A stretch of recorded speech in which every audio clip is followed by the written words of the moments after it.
Hating gabi na noon sa Tagaytay. Nakatayo ako sa malamig na pasilyo, sa labas ng kwarto ng biyenan ko. Narinig ko ang halakhak ng asawa ko at ng matalik kong kaibigan. Pinag-uusapan nila kung paano ibebenta ang lupaing pamana ng aking ama para bayaran ang sugal niya. Ang akala nila, tulog na ang tanga. Pero hindi nila alam, nasa likod ko na ang batas na tatapos sa kanila. Bago tayo magpatuloy, kung maaari, mag-subscribe ka sa channel at sabihin mo sa comments kung saan ka nakikinig ngayon, ikatutuwa ko talagang malaman iyon, sa gabing iyon na dapat sana ay simula ng aming habambuhay. Ang tanging naramdaman ko ay ang lamig ng hangin ng Tagaytay na tumatago sa manipis na seda ng aking damit pangkasal, habang nakaupo ako ng mag-isa sa gilid ng malaking kama na puno ng mga talulot ng rosas. Tinitigan ko ang aking sarili sa salamin ng tokador. Ang babaeng kanina lamang ay tinawag na pinakamaswerteng nobya sa buong Maynila, pero ngayon ay para bang isang estatwa na iniwan sa loob ng museo kapag patay na ang mga ilaw. Tandang-tanda ko pa ang bawat salitang binitawan ni Gabriel bago siya lumabas ng kwarto. Ang sabi niya ay may naging aberya sa ating tinutuluyan para sa pulot gata sa Paris at kailangan niya itong ayusin agad sa telepono. Ngunit dahil mahina ang signal sa loob ng lumang mansyon, ay kailangan niyang lumabas sandali sa hardin. Naniwala ako sa kanya dahil iyon ang tungkulin ng isang asawa, ang magtiwala ng buong puso. Kaya hinayaan ko siyang umalis habang ang mga kandila sa paligid namin ay unti-unting naupos at ang amoy ng mga bulaklak ay nagsimulang maging matapang na tila ba hindi na ito amoy ng kasal, kundi amoy ng isang lamay. Lumipas ang isang oras, tapos ay naging dalawa, at ang katahimikan ng bahay ay nagsimulang bumigat sa aking dibdib na para bang may nakadagang bato, habang ang bawat tik at tak ng antigong orasan sa dingding ay tila pambubuska sa aking paghihintay. Sinubukan kong tawagan ang kanyang numero, ilang beses kong pinindot ang pangalan niya sa aking telepono, ngunit ang tanging sumasagot sa akin ay ang walang katapusang ring na sinusundan ng boses na nagsasabing hindi maabot ang tinatawagan. At sa bawat minutong lumilipas ay may kung anong kaba ang gumagapang sa aking sikmura na nagsasabing hindi ito tama. Hindi ko na matiis ang maghintay ng walang ginagawa kaya tumayo ako at nagpa siyang hanapin siya. Tinanggal ko ang aking sapatos na may matataas na takong dahil masakit na ang aking mga paa. At naglakad ako ng nakayapak sa malamig na sahig na gawa sa kahoy na nara. Ang mansyon ng mga Villarreal ay lalong nagmumukhang nakakatakot kapag gabi. Ang mga larawan ng kanilang mga ninuno na nakasabit sa pasilyo ay tila sinusundan ako ng tingin. Ang kanilang mga mata ay parang may alam na sikreto na ako lang ang hindi nakakaalam. Habang naglalakad ako sa mahabang pasilyo, ang tanging naririnig ko ay ang sarili kong paghinga at ang huni ng hangin na sumisipol sa mga siwang ng bintana, ngunit nang mapadako ako sa may gawing silangan ng bahay ay bigla akong napahinto. Doon banda ang kwarto ni Mama Consuelo, ang aking biyenan na isang istriktong donya, at alam kong walang tao doon dahil nasa Maynila siya, kasama ng ibang mga kamag-anak na dumalo sa kasal. Subalit sa katahimikan ng hating gabi, may narinig akong tunog na nagpatindig ng aking balahibo, hindi ito tunog ng magnanakaw o daga, kundi tunog ng kahoy na lumalangit-ngit na para bang may mabigat na bagay na gumagalaw sa ibabaw nito ng paulit-ulit. Dahan-dahan akong lumapit. Ang puso ko ay kumakabog ng mabilis sa aking lalamunan, at habang papalapit ako sa pinto ng kwarto ng aking biyenan ay mas luminaw ang mga tunog. May narinig akong mga bulong, mga boses na pamilyar pero ayaw tanggapin ng utak ko, at kasunod nito ay ang mahinang pagtawa ng isang babae, isang tawa na hindi ko kailanman malilimutan dahil kilalang-kilala ko kung sino ang may-ari nito. Sa sandaling iyon, ang lamig na naramdaman ko ay hindi na galing sa hangin ang Tagaytay, kundi galing sa isang katotohanan na unti-unting bumibiyak sa aking puso bago pa man ako makahawak sa seradura ng pinto.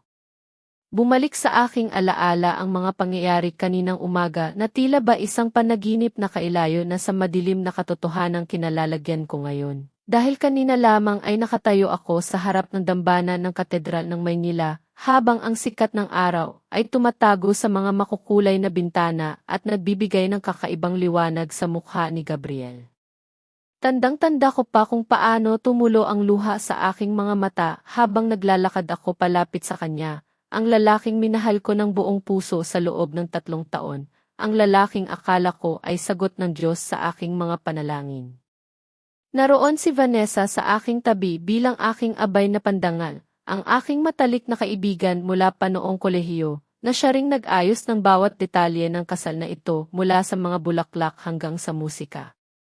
Siya ang nagpunas ng aking luha bago ako lumabas ng kotse. Siya ang nagsabing napakaswerte ko raw dahil nakahanap ako ng isang prinsipeng tulad ni Gabriel, at siya rin ang masiglang yumakap sa akin ng mahigpit pagkatapos ng seremonya.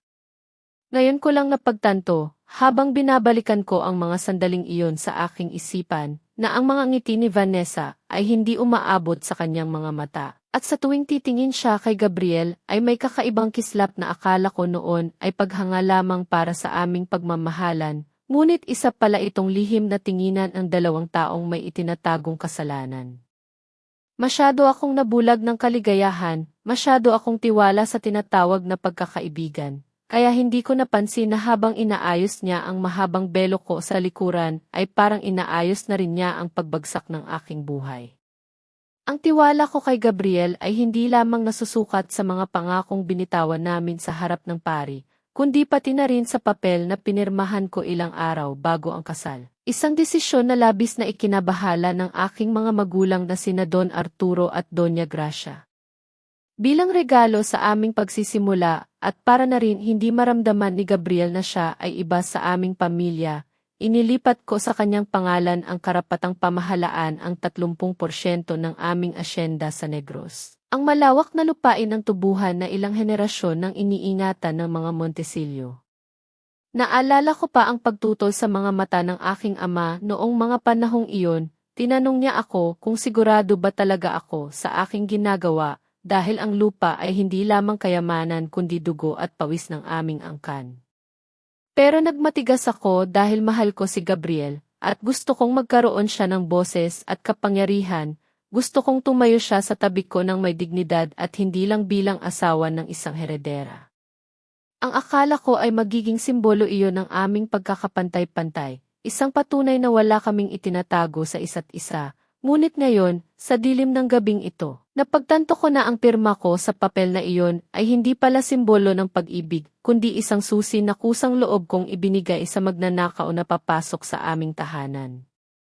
Ang bawat ektarya ng lupang ipinagkatiwala ko ay katumbas pala ng bawat piraso ng pagtataksil na natatanggap ko ngayon, at ang sakit ay hindi dahil sa nawalang yaman, kundi dahil sa paggamit niya sa aking kabutihan bilang sandata laban sa akin. Sa gitna ng kasiyahan kanina, may isa pang bagay na bumabagabag sa akin na pilit ko lang winaksi dahil ayaw kong masira ang araw ko, at iyon ay ang malamig na pakikitungo ng aking biyenan na si Doña Consuelo.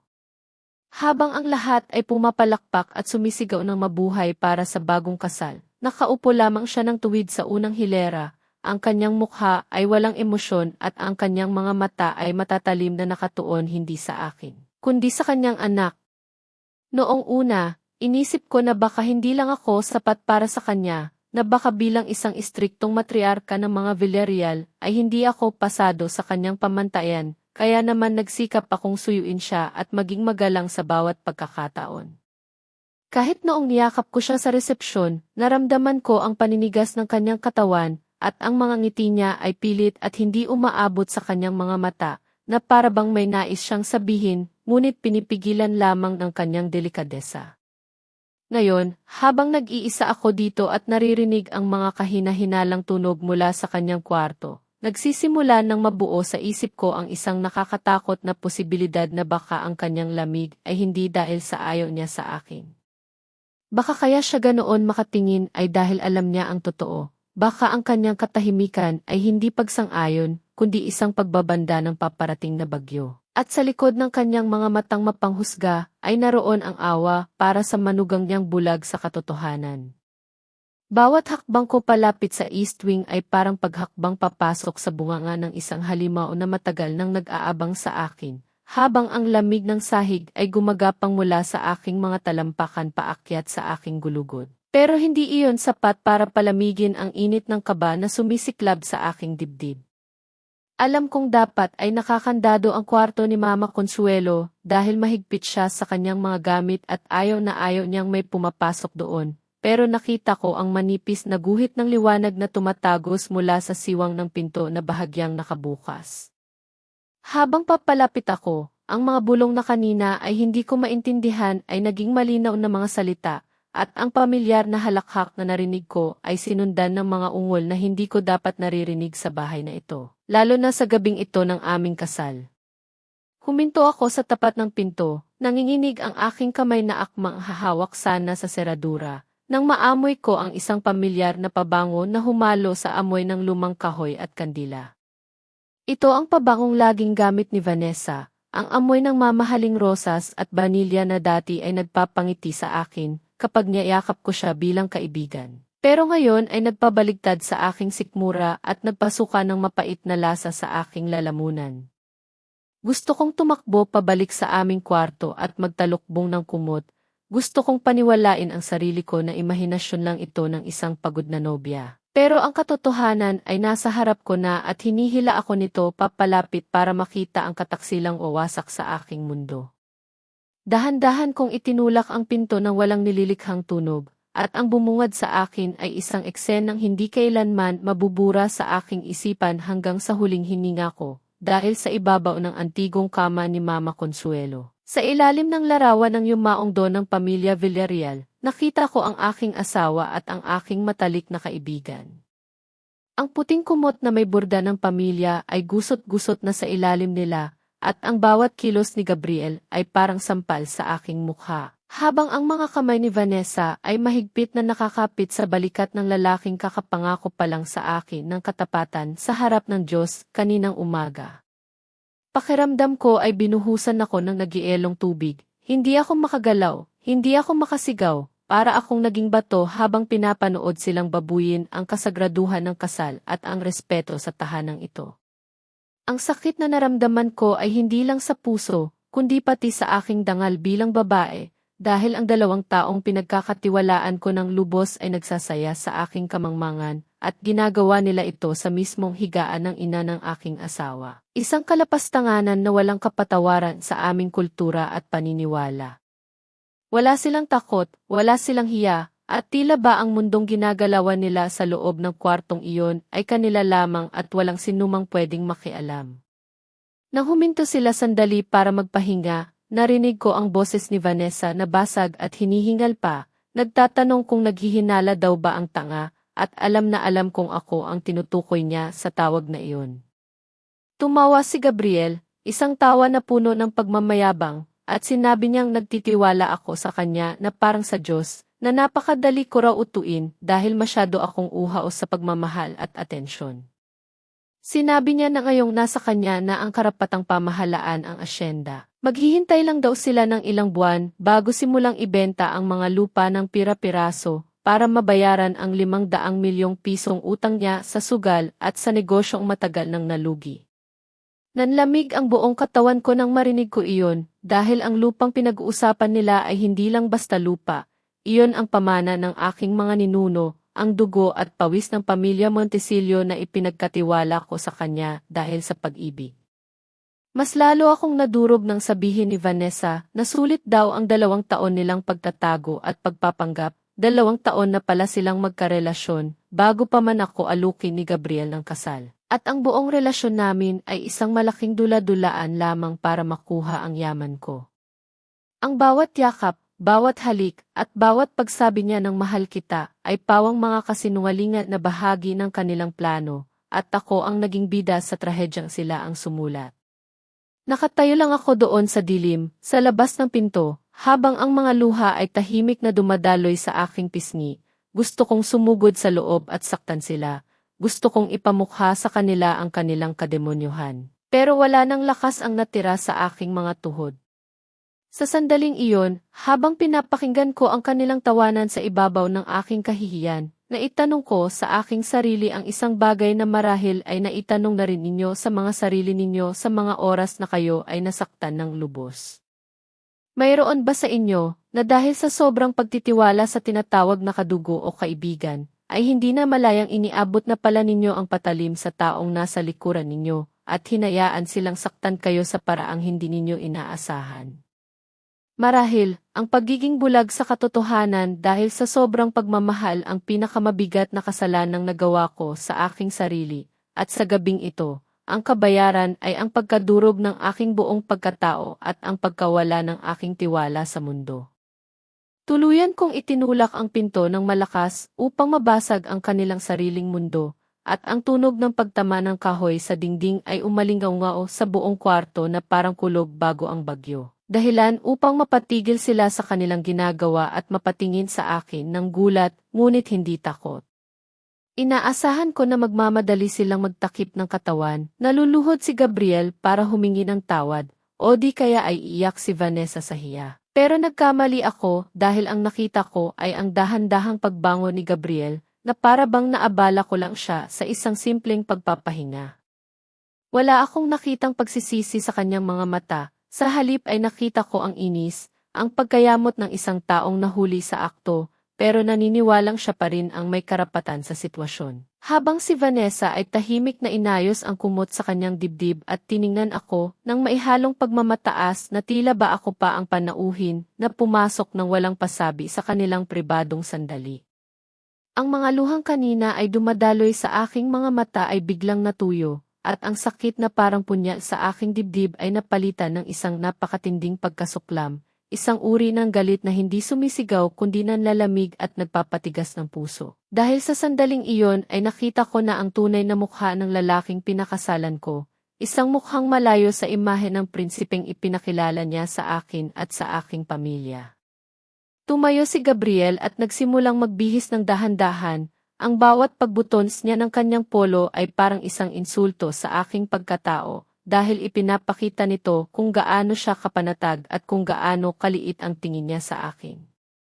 Humarap siya sa akin, hindi bilang asawang nagkasala, kundi bilang isang negosyanteng nabuking sa isang madayang transaksyon, at sinabi niya sa akin na masyado raw akong mainipin at mausisa, na kung naghintay lang sana ako sa kwarto, at nagbingi-bingihan, ay naging maayos pa sana ang lahat para sa aming tatlo.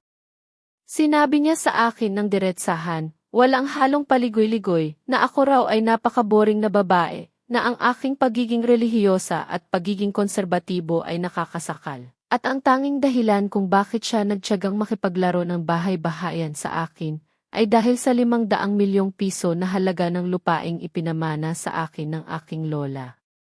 Ang bawat salita niya ay parang latigo na humahampas sa aking dangal, lalo na nang sabihin niyang ang kasal namin ay hindi tungkol sa pag-ibig o tadhana, kundi isang paraan lamang para maisalba ang kanyang pangalan mula sa kahihiyan ng pagkakautang. At ako ang napili niyang biktima dahil ako ang pinakamadaling lokohin sa lahat ng mga heredera sa aming lipunan. Habang nagsasalita siya, parang unti-unting namamatay ang babaeng kilala ko bilang si Bella, at ang pumapalit ay isang babaeng gising na sa katotohanan na ang kanyang asawa ay hindi tao, kundi isang halimaw na nagbalat tayo. Hindi nagpatalo si Vanessa sa kalupitan dahil nagsalita rin siya mula sa kama habang inaayos ang kanyang buhok, at ang boses niya ay puno ng lason na nakabalot sa matamis na tono ng pangangatwiran. Sinabi niya sa akin na huwag daw akong umarte na parang biktima, dahil nakuha ko naman daw ang gusto ko na isang magarbong kasal at isang gwapong asawa na maipagmamalaki sa lipunan. Kaya dapat daw ay maging masaya na lang ako sa naging papel ko bilang tagapondo ng kanilang tunay na pagmamahalan. Ayon sa kanya, sila ni Gabriel ang totoong nakatadhana para sa isa't isa, sila ang may koneksyon na hindi ko kayang pantayan. At ako ay naroon lamang para maging bangko na hugutan nila ng yaman para mabuhay sila ng marangya habang tinatawanan ako sa likuran ko. Tinitigan ko silang dalawa, ang aking asawa at ang aking kaibigan, at sa unang pagkakataon ay naramdaman ko ang pagbangon ng dugo ng mga Montesillo sa aking ugat, ang dangal na minana ko sa aking ama na hindi kailanman nagpayukod sa sinuman. Huminga ako ng malalim at sinabi ko sa kanila sa boses na mababa pero matalim, na akala ba nila ay tulog ang Diyos, na akala ba nila ay makakalusot sila sa ganitong klase ng kasamaan ng walang kabayaran. Dahil ang perang inaasahan nilang bubuhay sa kanila ay galing sa pawis ng mga ninuno ko na hindi papayag na mapunta sa mga kamay ng mga taong walang kaluluwa. Sinabi ko sa kanila na sa oras na ito, sa mismong kwartong ito, ang kasal na pinagdiriwang namin kanina ay patay na, hindi sa papel kundi sa mata ng langit, at wala na silang makukuha sa akin kahit isang sentimo. Akala ko ay tapos na ang lahat at ako na lamang ang mag-isang haharap sa bangungot na ito, lalo na nang humakbang palapit sa akin si Gabriel na may nanlilisik na mga mata at sinubukang hawakan ang aking braso ng mahigpit upang takutin ako. Sinabi niya sa akin na huwag daw akong gagawa ng eskandalo, na kailangan kong isipin ang reputasyon ng aming mga pamilya. At kung mahal ko talaga ang aking mga magulang ay mananahimik ako at hahayaan silang ituloy ang kanilang plano dahil wala na rin naman akong magagawa kundi ang sumunod. Handa na sana akong lumaban, handa na sana akong isigaw ang lahat ng galit ko sa kanyang pagmumukha, nang biglang bumukas ang pinto ng banyo sa loob ng kwarto. Isang pinto na hindi namin napansin kanina dahil nakatago ito sa dilim. Mula roon ay lumabas ang isang figura na nagpatigil sa paghinga naming lahat, si Doña Consuelo, nakasuot ng itim na bestida na para bang nagluluksa, at hawak ang kanyang tungkod na may ulong pilak na kumikinang sa liwanag ng mga kandila. Hindi siya sumigaw, hindi siya nagwala, pero ang tunog ng kanyang tungkod na tumama sa sahig ay mas malakas pa sa anumang kulob, at sa sandaling iyon, nakita ko kung paano namutla si Gabriel at kung paano naging abo ang kulay ng mukha ni Vanessa. Nandoon pala siya sa buong panahon, nakaupo sa dilim, nakikinig sa bawat ungol ng kanilang kasalanan at sa bawat salita ng kanilang kataksilan. At ang kanyang presensya ay parang isang higante na biglang gumising para durugin ang mga insekto sa kanyang harapan.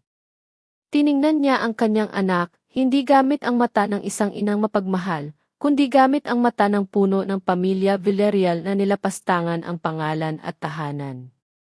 Naglakad si Doña Consuelo palapit sa kama kung saan nakaupo pa rin si Vanessa na ngayon ay pilit tinatakpan ang sarili ng kumot, at ang bawat hakbang ng Donya ay may bigat ng isang hatol na hindi na pwedeng baguhin.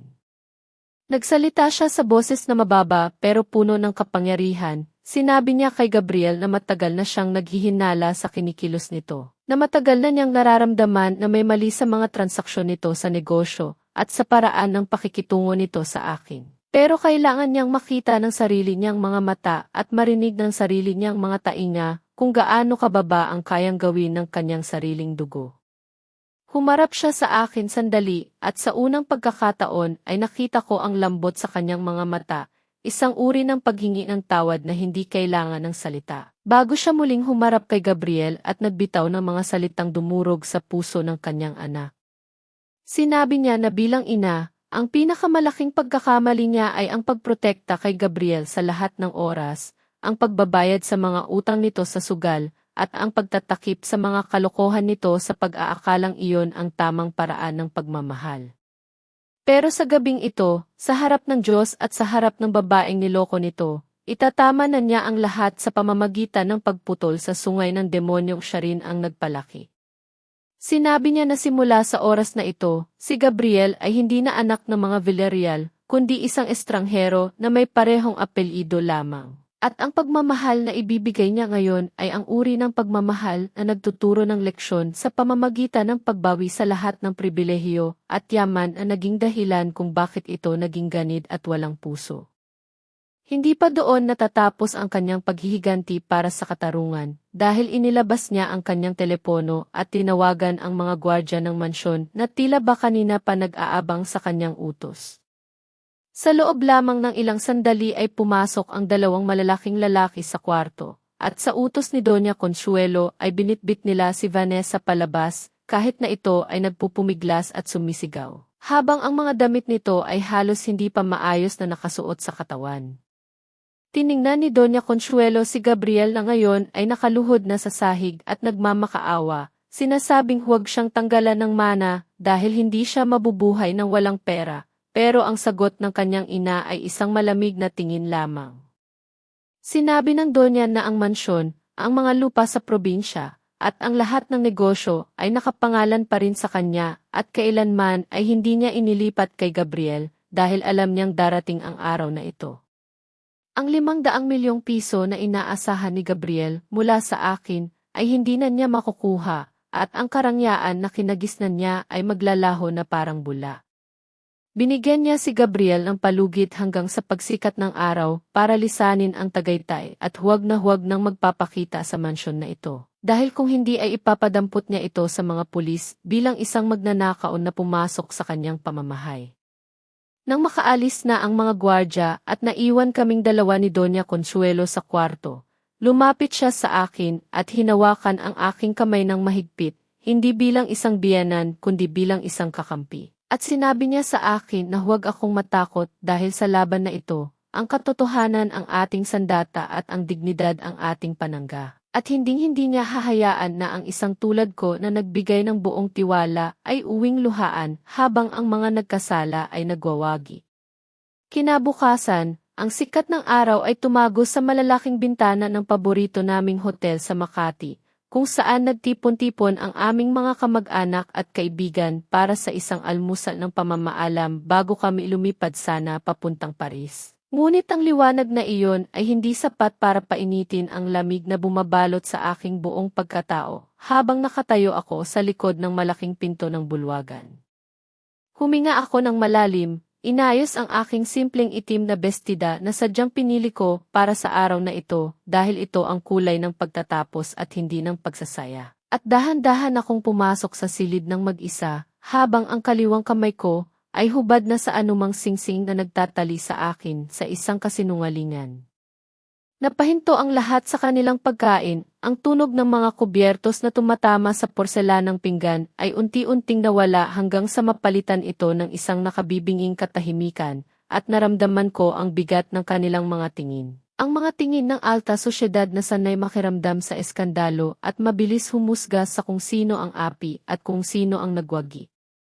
Hinanap ng kanilang mga mata si Gabriel sa aking likuran, hinanap nila ang masayang nobyo na dapat ay ka-holding hands ko papasok, ngunit ang tanging nakita nila ay ako, si Bella, na nakatayo ng tuwid at walang bahid ng luha sa mukha, kahit na ang puso ko ay durog na sa loob.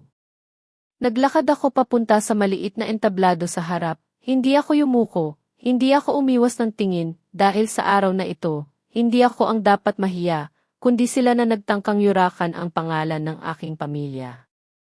Kinuha ko ang mikropono at tiningnan ang aking mga magulang na sina Don Arturo at Doña Gracia na nooy nakaupo sa gitnang mesa, baka sa kanilang mukha ang pagtataka at pag-aalala. Pero inisyan ko sila ng tipid para iparamdam na hawak ko ang sitwasyon at hindi nila kailangang matakot para sa akin.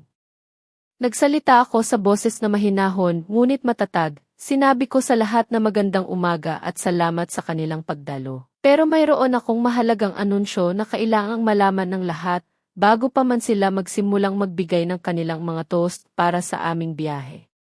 Sinabi ko ng diretsahan na walang paris na mangyayari, na ang tiket ng eroplano ay kinansela na, at ang inaasahang pulot gata ay hindi na matutuloy dahil may mga bagay na mas mahalagang ayusin kaysa sa pagliliwaliw sa ibang bansa.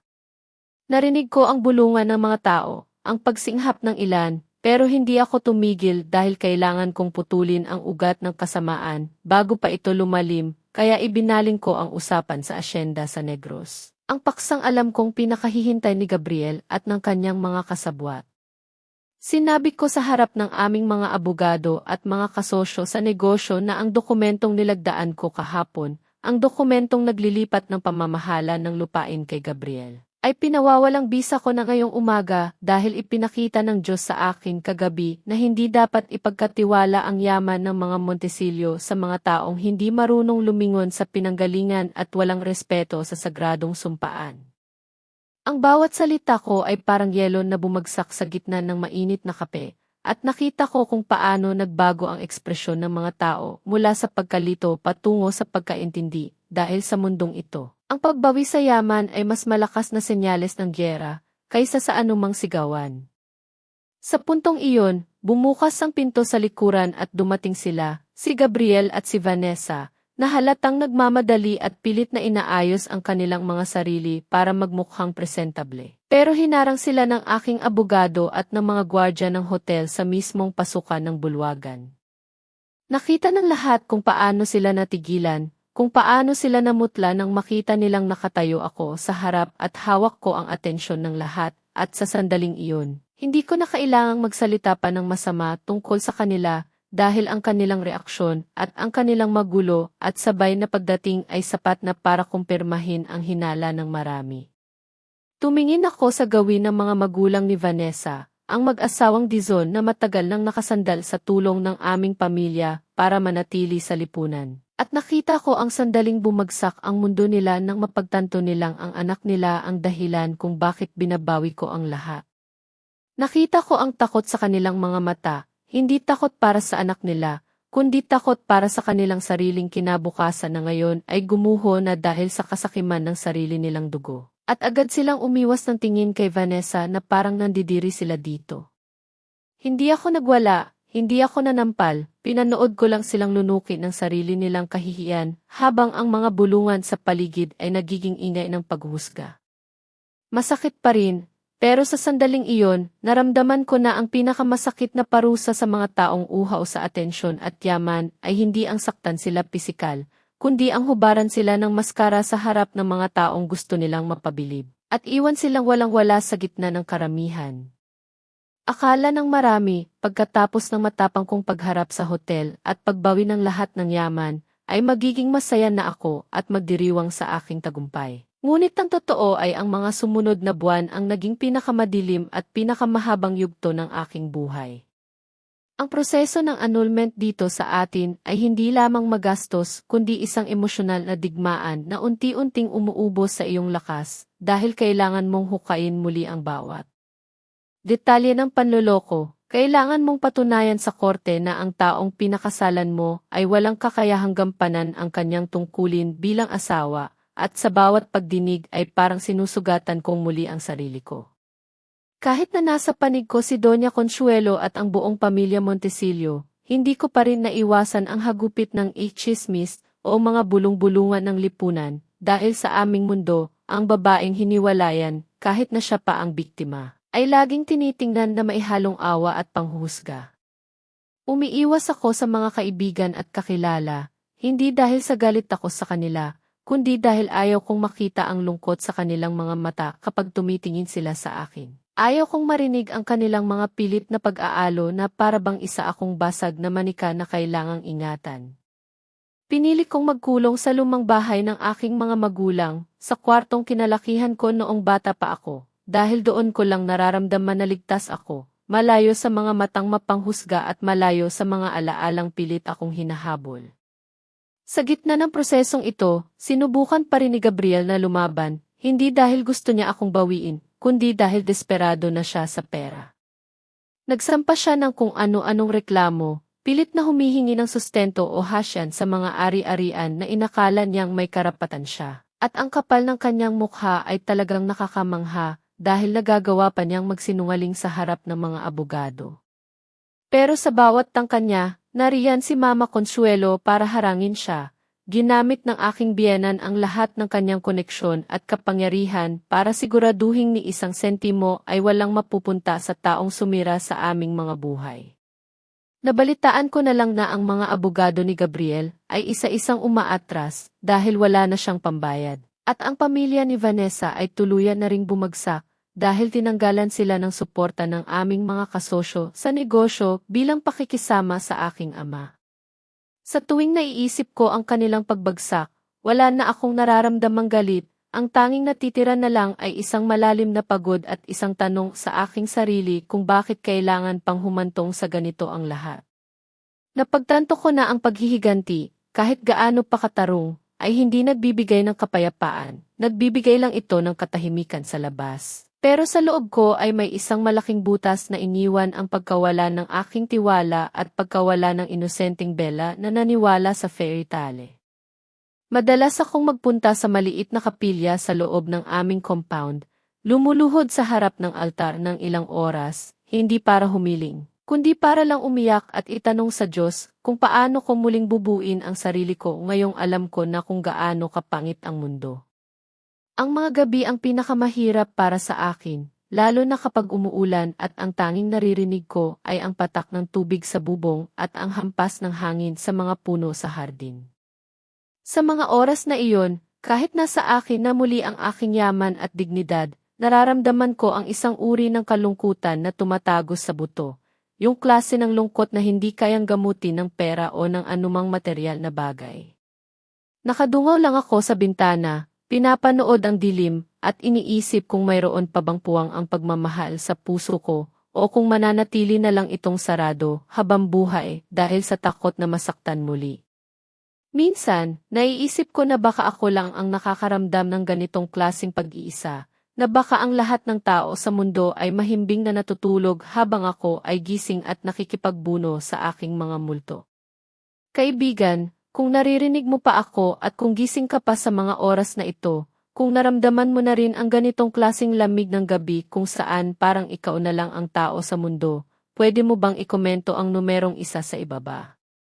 Kahit isang numero lang, malaking bagay na iyon para sa akin, dahil sa simpleng paraan na iyon ay malalaman ko na hindi ako nag-iisa sa dilim. At ang presensya mo ang magbibigay sa akin ng lakas ng loob para ituloy ang huling bahagi ng aking kwento. Lumipas ang 1 taon na tila isang mabagal na ilog na humuhugas sa mga sugat ng lupa, at sa loob ng panahong iyon ay natutunan kong ibaling ang aking atensyon sa pamamahala ng aming asyenda, kung saan ang amoy ng tubo at ang init ng araw ay naging gamot sa aking nangungulilang puso. Hindi ko na hinahanap ang balita tungkol sa kanila, dahil naniniwala ako na kapag tinalikuran mo na ang nakaraan, dapat ay huwag ka nang lumingon pa. Ngunit sadyang may mga pagkakataon na ang hangin mismo ang nagdadala ng mga kwento na hindi mo hinihingi pero kailangan mong marinig para tuluyang mapanatag ang iyong kalooban. Isang hapon, habang nagmemeryenda kami ng aking tita Elena sa balkonahe, dahan-dahan niyang binuksan ang usapan tungkol kay Gabriel at Vanessa, hindi para intrigahin ako, kundi para ipaalam sa akin na ang hustisya sa mundong ito ay hindi laging nakukuha sa korte, kundi minsan ay ibinibigay ng tadhana sa paraang tahimik ngunit masakit. Ikinuwento niya sa akin na nakita ng kanyang kaibigan si Gabriel sa isang mumurahing apartment sa Maynila, malayo sa marangyang buhay na kinagisnan nito. At ang dating makisig na prinsipe na tinitilian ng mga kababaihan ay isa na ngayong anino na lamang ng kanyang sarili, lulong sa alak at baon sa utang sa mga taong hindi dapat utangan. Ipinagbawal na raw siya sa lahat ng malalaking kasino sa syudad dahil sa panggugulo at kawalan ng pambayad, at ang mga dating kaibigan na nakikinabang sa kanya noong mayaman pa siya ay isa-isa nang nawala na parang bula. Iniwan siyang mag-isa sa gitna ng kanyang sariling kalat. Habang pinakikinggan ko ito, wala akong naramdamang tuwa o tagumpay, kundi isang malalim na pagkaawa, dahil napagtanto ko na ang taong minahal ko noon ay tuluyan ng nilamon ng kanyang sariling kasakiman. At ang buhay na pinili niya ay naging isang kulungan na walang rehas pero mahirap takasan. Ang mas mabigat na bahagi ng kwento ay tungkol kay Vanessa, ang babaeng minsang naging kapatid ang turing ko at naging karibal sa huli, na ngayon ay nagtatrabaho bilang isang tindera sa department store. Isang trabahong dati ay minamaliit niya at pinagtatawanan noong kami ay nasa kolehiyo pa at panay ang waldas ng pera ng kanyang mga magulang. Ayon sa balita, hindi naging masaya ang pagsasama nila ni Gabriel sa iisang bubong dahil nang mawala ang pera at ang luho na siyang pundasyon ng kanilang relasyon. Lumabas ang tunay na kulay ng kanilang pagkatao at nagsimula silang magsisihan sa bawat kamalasan na dumating sa kanila. Madalas daw silang mag-away at ang mga kapitbahay ay naririnig ang sigawan at basagan ng gamit sa gabi, lalo na kapag umuuwing lasing si Gabriel at ibinubunton kay Vanessa ang sisi kung bakit nawala ang asyenda at ang 500 milyong piso. Sinasabi raw ni Gabriel na kung hindi dahil sa ambisyon ni Vanessa, sana ay nanahimik na lang siya, habang isinisumbat naman ni Vanessa na kung naging mas matalino lang sana si Gabriel, di sana ay nasa Paris na sila ngayon at nagpapakasasa. Napakasarap sanang isipin na ito ang ki-karma o ang tinatawag nating kigaba sa mga Bisaya, ang batas ng sansinukob na nagbabalik ng sakit sa mga nagdulot nito, pero nang marinig ko ang detalye ng kanilang paghihirap, napabuntong hininga na lamang ako at tumingin sa malawak na tubuhan. Nakita ko na ang itunay na pag-ibig na ipinagmamalaki nila noon sa harap ko ay hindi pala totoo, dahil ang tunay na pag-ibig ay nananatili kahit sa hirap at ginhawa, pero ang sa kanila ay isang transaksyon lamang na nabalot sa pagnanasa. At nang maubos ang pondo, naubos din ang anumang damdamin na nagbubuklod sa kanila. Hindi ako tumawa, hindi ako nagdiwang, at hindi ako nagdasal na sana ay mas lalo pa silang mahirapan, dahil sa totoo lang, ang makita silang ganoon ay sapat na patunay na hindi ko na kailangang maghiganti para makamit ang katarungan. Ang gaba ay hindi isang kidlat na tumatama agad-agad, kundi isang mabagal na pagkaagnas ng kaluluwa, isang araw-araw na paggising sa katotohanang sinayang mo ang mga bagay na mahalaga kapalit ng mga bagay na pansamantala. Sila Gabriel at Vanessa, nakuha nila ang isa't isa, nakuha nila ang kalayaan na magsama ng walang itinatago, pero sa proseso ay nawala naman nila ang kanilang mga sarili, ang kanilang kinabukasan, at ang respeto ng mga tao sa paligid nila. Samantalang ako, na inakala kong nawalan ng lahat noong gabing iyon sa Tagaytay, ay unti-unting nabuo muli, mas matatag, mas maingat, at mas nakaunawa sa tunay na halaga ng buhay. Napagtanto ko na ang pinakamagandang ganti ay hindi ang makita silang duguan, kundi ang makita ang sarili ko na payapa, nagtatrabaho ng marangal, at natutulog ng mahimbing sa gabi ng walang itinatagong sikreto o tinatakasang multo. Ang buhay ay may sariling paraan ng pagtutuwid sa mga baluktot, at minsan, ang kailangan lang nating gawin ay manood mula sa malayo at hayaan ang agos ng tadhana na magdala sa bawat isa sa kung saan sila nararapat. Lumipas ang 2 taon mula noong gabing iyon sa Tagaytay, at sa loob ng panahong iyon ay natutunan kong mahalin ang aking sarili at ang katahimikan ng bukid. Hanggang sa isang araw ay nakilala ko si Mateo sa isang pagtitipon ng mga may-ari ng asyenda sa Batangas. Si Mateo ay malayo sa imahe ni Gabriel, hindi siya nagsusuot ng mamahaling Amerikana at hindi siya amoy pabango na galing sa Europa, sa halip ay amoy siya ng kapeng barako at ang kanyang mga kamay ay magaspang dahil sa pagtatrabaho sa lupa. Siya ay isang biyudo na nawala ng asawa dahil sa sakit ilang taon na ang nakararaan, at sa kanyang mga mata ay nakita ko ang isang uri ng lungkot na pamilyar sa akin, ang lungkot ng taong nagmahal at nawalan. Ngunit piniling magpatuloy sa buhay ng walang pait sa puso. Ang aming pagkakakilala ay hindi nagsimula sa mga bulaklak o matatamis na salita, kundi sa mga simpleng usapan tungkol sa ani, sa panahon, at sa paglipas ng panahon. At sa bawat tasa ng kape na pinagsasaluhan namin tuwing umaga, ay unti-unti kong naramdaman na ang pader na itinayo ko sa paligid ng puso ko ay dahan-dahang bumababa. Hindi niya ako minadali, hindi niya ako pinilit na magkwento tungkol sa nakaraan, sapat na sa kanya na nandyan ako, nakikinig sa mga kwento niya tungkol sa kanyang mga puno ng kape at sa simpleng buhay sa probinsya. At sa kauna-unahang pagkakataon ay naramdaman ko na hindi ko kailangang maging perpekto o maging isang kidonya para mahalin, sapat na ang maging ako, si Bella na may mga pilat at takot. Noong una, inamin ko sa kanya na natatakot na akong pumasok sa isang relasyon, na ang tiwala ko ay basag na at baka hindi ko na kayang ibigay ang buong puso ko sa sinuman dahil sa trauma na iniwan ni Gabriel. Inaasahan ko na susuko siya o pipilitin niya akong magbago, pero ang ginawa niya ay hinawakan lang niya ang aking kamay ng mahigpit at tinitigan ako ng diretso sa mata gamit ang kanyang maamong mukha. Sinabi niya sa akin na hindi niya kailangan ng isang kasal na magarbo, at hindi niya hinihiling na buuin ko siya o buuin niya ako. Ang sabi niya ay sapat na sa kanya ang makasama ako sa pag-inom ng kape tuwing umaga at makita akong payapa.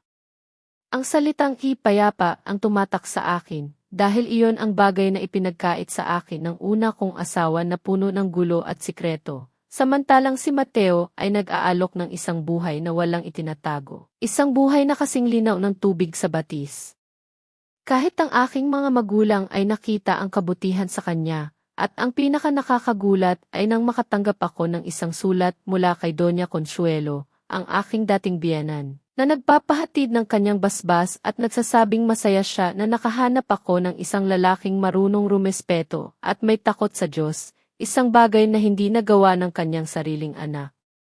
Ang suporta ng mga taong nasa paligid ko ay nagbigay sa akin ng lakas ng loob na buksan muli ang pinto ng aking puso, hindi para sa kilig o sa pagnanasa, kundi para sa isang pag-ibig na tahimik, matatag, at nakabase sa respeto at pagkakaibigan.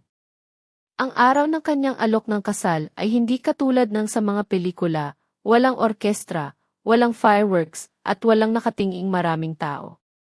Naglalakad lang kami noon sa ilalim ng mga puno ng mangga sa aming asyenda, habang palubog ang araw, pinapanood ang mga ibon na umuuwi sa kanilang mga pugad, nang bigla siyang huminto at hinarap ako.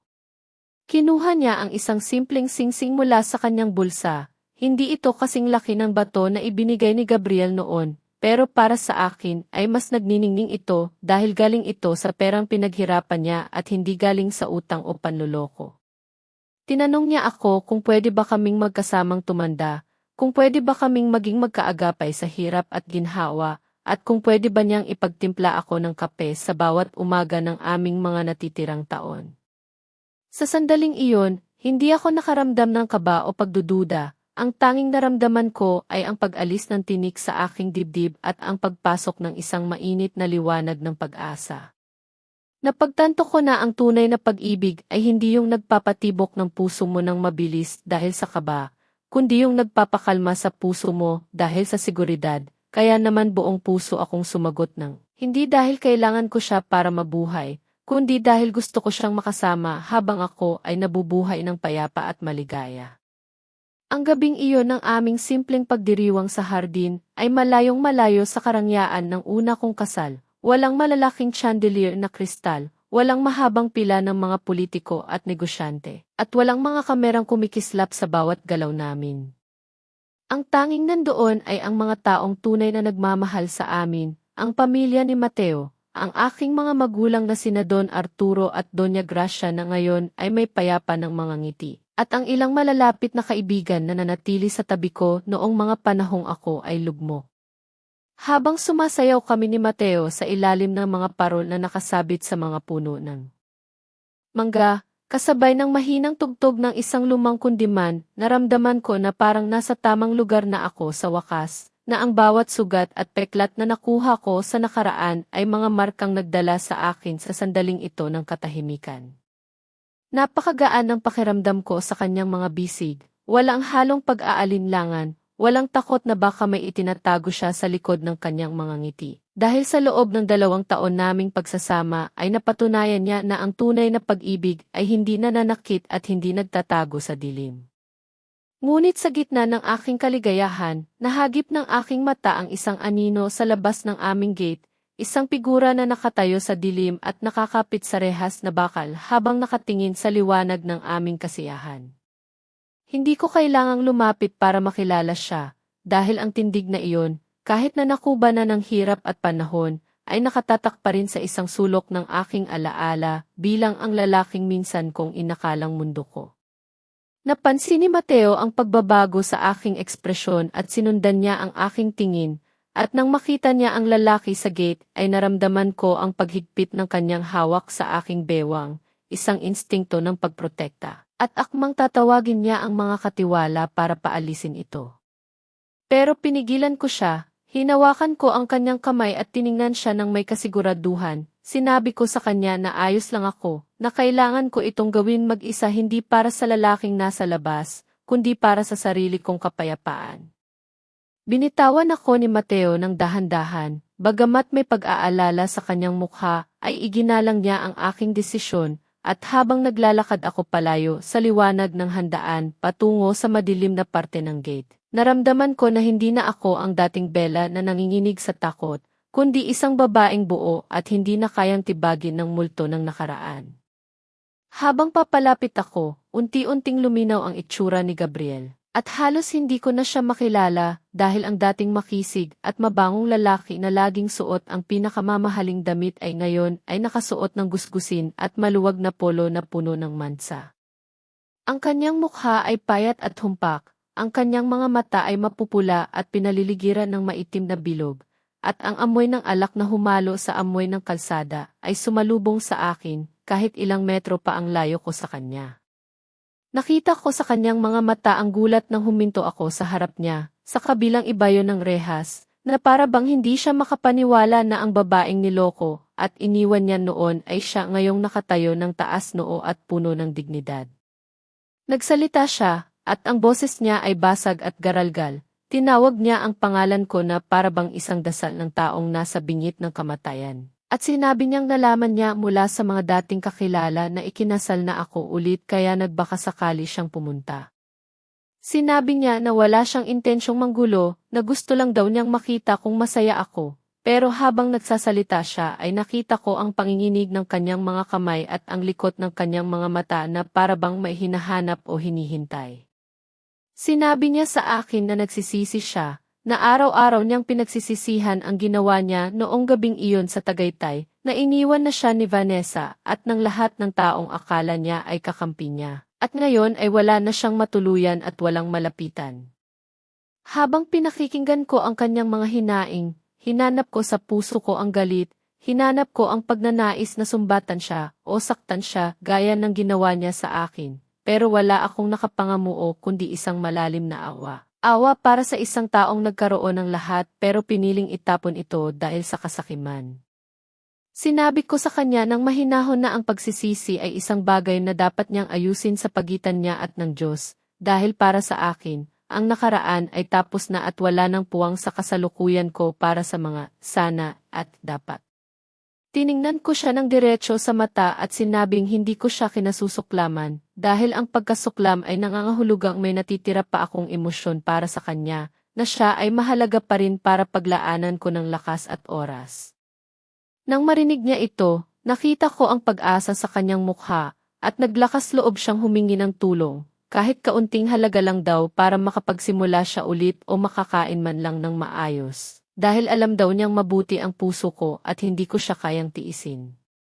Sa sandaling iyon, naalala ko ang Bella noon, ang Bella na handang ibigay ang lahat, ang Bella na pumirma sa dokumento ng asyenda dahil sa pagmamahal, at alam kong kung ako pa rin ang babaeng iyon ay bubuksan ko ang gate at aabutan siya ng salapi. Pero ibang Bella na ang kaharap niya ngayon, isang Bella na natuto na ang pagtulong sa taong hindi marunong magbago ay hindi kabutihan kundi katangahan, at ang pagpapapasok muli sa demonyo sa iyong buhay ay pag-imbita sa sarili mong kapahamakan.